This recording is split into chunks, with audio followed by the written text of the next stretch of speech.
محترم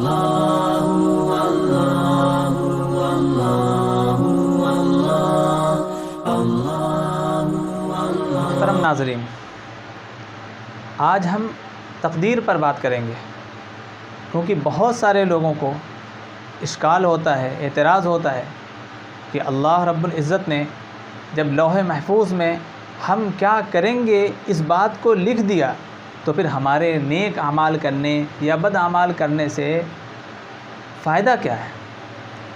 اگر ہم گنہگار لکھے ہوئے ہیں تو ہم جہنم میں جائیں گے ہی، اور اگر ہم نیک لکھے ہوئے ہیں تو پھر ہم جنت میں جائیں گے ہی۔ تو تقدیر کا تعلق اللہ کے علم سے ہے۔ تقدیر کسے کہتے ہیں؟ اللہ کے علم کو کہتے ہیں۔ اللہ جیسے ہمارے پاس پاسٹ کا، ماضی کا علم ہوتا ہے، ماضی میں ہم نے جو کچھ کیا یا ہمارے ساتھ جو کچھ ہوا وہ ہمیں یاد ہے، کچھ ہم بھول بھی جاتے ہیں، لیکن اللہ کو پاسٹ کا بھی پتہ ہے، ماضی کا بھی پتہ ہے، اور فیوچر یعنی مستقبل کا بھی پتہ ہے۔ مستقبل میں ہمارے ساتھ کیا ہونے والا ہے، پوری دنیا میں کیا ہونے والا ہے، سب اللہ کو پتہ ہے۔ ہم ایک چھوٹی سی مثال دیتے ہیں کہ ایک موبائل کو ہی لے لیجئے، اس کی کمپنی والے نے جب اسے بنایا تو اب وہ اس کی کیپیسٹی جانتا ہے کہ وہ کتنے دن تک چلنے والا ہے، 1 سال 2 سال۔ اگر وہ ایسا رہتا ہے کہ وہ 1 سال 2 سال تک چلے گا، یعنی اکثریت اس کی چلے گی، تو پھر اس پہ گارنٹی بھی دے دیتا ہے، کیونکہ اسے پتہ ہے کہ ہمارے موبائل کی کیپیسٹی 1 سال سے زیادہ کی ہے۔ تو جب ایک چھوٹی سی مخلوق کو اتنا علم ہے کہ وہ اپنے سامان کے بنانے کے بارے میں یہ دعویٰ کر سکتی ہے کہ ہمارے سامان کی اکثریت، یعنی تمام تو نہیں لیکن اس میں سے اکثریت، ایک آدھ اگر خراب ہو گئی تو ہو گئی، نہیں ورنہ ہر ایک چلے گی، کم سے کم 1 سال چلے گی۔ لیکن یہ یاد رکھیں کہ انسان کا علم، انسان کی نالج ظنی ہوتی ہے، اس میں شکوک و شبہات ہوتے ہیں کہ ایسا بھی ہو سکتا ہے کہ ایسا نہ ہو، لیکن اللہ کا علم ظنی نہیں۔ اللہ نے جو اندازہ لگایا وہ یقینی ہے کہ ہماری مخلوق کیسے کیسے اعمال کرے گی، اور ہر ایک کے بارے میں ایگزیکٹ لکھ دیا کہ یہ مومن بندہ ہوگا، یہ گنہگار ہوگا، یہ فاسق ہوگا، یہ نیک ہوگا، یہ ولی اللہ ہوگا۔ اسی کو تقدیر کہتے ہیں۔ اور یہ یاد رکھیے کہ اگر ایسا نہ ہوتا تو پھر 1,24,25,000 انبیاء کو مبعوث کرنے کا کیا مطلب تھا؟ کیا یہ اللہ کا کام بے سود تھا؟ نہیں، ایسا ہرگز نہیں۔ اس کے علاوہ بہت سارے صحیفے آئے، 4 بڑی کتابیں آئیں۔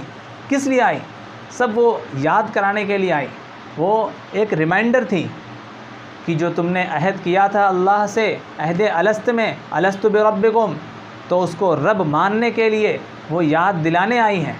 تو ایسا کبھی نہ سوچیں کہ اللہ نے ہمارے بارے میں جو لکھ دیا وہی ہونا ہے۔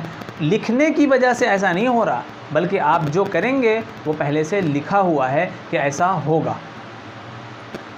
جیسے ایک کمزور بچہ ہے جو پڑھنے میں بہت کمزور ہے، تو ٹیچر اسے کہہ دیتا ہے یہ 50 سے 60% نمبر لا سکتا ہے، اور جو بہت مضبوط ہوتا ہے بچہ، بہت تیز ہوتا ہے، اس کے بارے میں ٹیچر کہہ دیتا ہے کہ یہ ٹاپ بھی کر سکتا ہے، اور ہوتا ہے ایسا۔ تو کہنے کی وجہ سے ایسا نہیں ہوتا، بلکہ ٹیچر کا وہ اندازہ ہوتا ہے۔ ایسے ہی اللہ کا اندازہ ہے کہ فلاں نیک ہوگا، فلاں بد ہوگا، اور اللہ کا اندازہ کبھی غلط نہیں ہو سکتا۔ اس وجہ سے اسے کہا جاتا ہے کہ یہ تقدیر میں لکھا ہوا ہے۔ علماء نے سمجھانے کے لیے تقدیر کی 2 قسمیں کر دی ہیں، تقدیر مبرم اور تقدیر معلق۔ تقدیر مبرم کہتے ہیں جو اٹل ہو، جس کو بدلا نہ جا سکتا ہو۔ جیسے مثال کے طور پہ ہم کالے ہیں، گورے ہیں، اس کا اختیار ہمیں نہیں ہے۔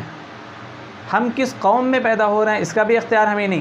ہم کس صدی میں پیدا ہو رہے ہیں اس کا اختیار بھی ہمیں نہیں۔ یہ سب چیزیں اللہ کے اختیار میں، ہمارے اختیار میں نہیں، اور جو چیزیں ہمارے اختیار میں نہ ہوں اس کے بارے میں سوال و جواب بھی نہیں ہوگا۔ دوسری بات یہ کہ جو تقدیر کی دوسری قسم ہے تقدیر معلق۔ تقدیر معلق کا مطلب یہ ہے کہ انسان کے اختیار میں جو چیزیں ہیں، انسان کے اعمال پر وہ چیزیں موقوف ہیں۔ انسان اچھا کام کرے گا تو اسے ولی اللہ، انبیاء، صدیقین، شہداء کے ساتھ اس کا حشر ہوگا، اور انسان برا کام کرے گا تو برے لوگوں کے ساتھ اس کا حشر ہوگا۔ تو اس لیے کبھی اللہ تعالیٰ کو بلیم نہ کریں کہ اللہ تعالیٰ نے ہمیں ایسا ہی گنہگار بنایا تھا، ایسے ہی گھر میں پیدا کیا تھا اور ایسا ہو گیا ویسا ہو گیا، ایسا کچھ نہیں ہے، بلکہ آپ کے سامنے اللہ نے آپ کو عقل دیا، شعور دیا سمجھنے کا کہ کون سی چیز اچھی ہے، کون سی چیز بری ہے۔ آپ کے سامنے بہت ساری چیزیں پیش بھی کی گئیں، اب آپ کا کام ہے کہ اسے اختیار کر لیں، اچھی چیزوں کو لے لیں، بری چیزوں سے بچیں۔